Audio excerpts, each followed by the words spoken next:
The airport, where first responders were dealing with putting out the fire and rescuing folks this morning. We did get alert from the Department of Health and the town of Windsor, just reminding people that they use that PFAS, that chemical. This has been in the news for several months now.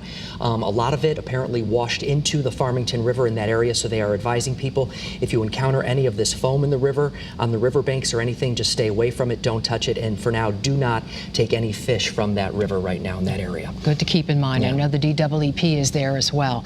Now, earlier today, we heard from state officials the information that they had at that moment about what was going on at Bradley, the extent of injuries, what happened with this crash. And Channel 3's Patricia Del Rio was there for that briefing. She's live still at the Hartford Sheraton there at the airport with more on the next briefing. Is that known yet, Patricia, when that's expected?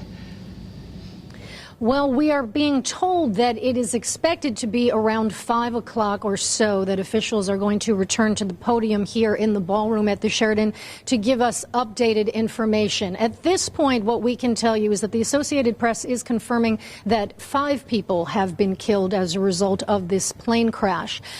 This happened at around 9:45. The plane took off from here at Bradley International Airport. This is a B-17 bomber. This is a World War II plane. In fact, they're having some sort of exhibit here at the airport where people can take rides in these planes. It's sort of living history, living museums.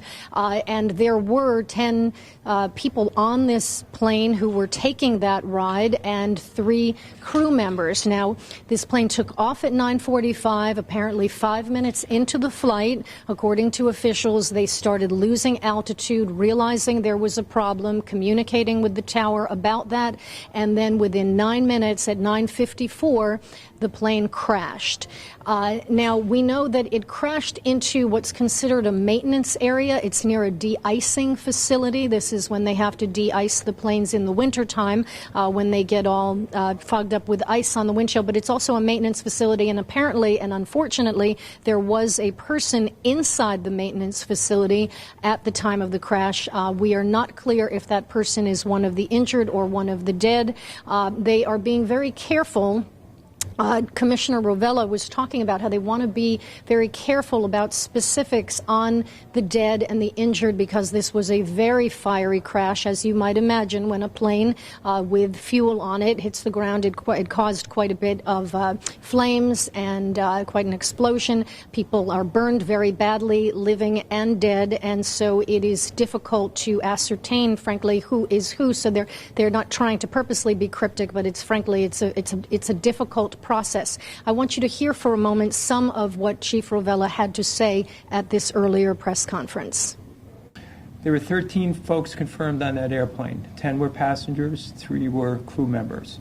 There was also, during the crash, at least 1 person, civilian, on the ground in the maintenance facility.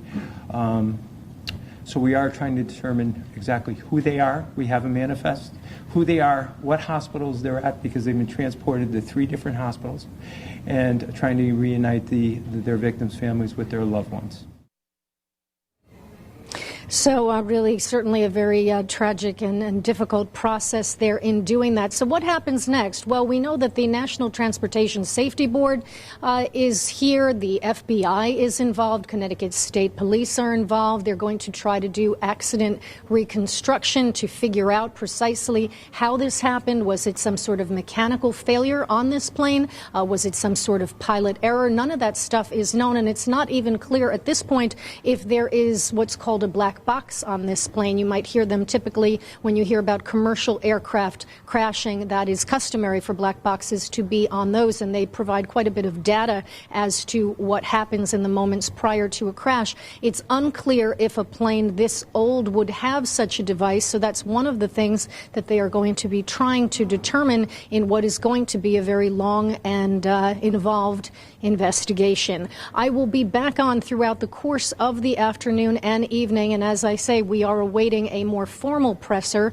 again at around 5 o'clock this evening. That is the latest from the Sheraton Ballroom at Bradley International Airport. I'm Patricia Del Rio, Channel 3 Eyewitness News.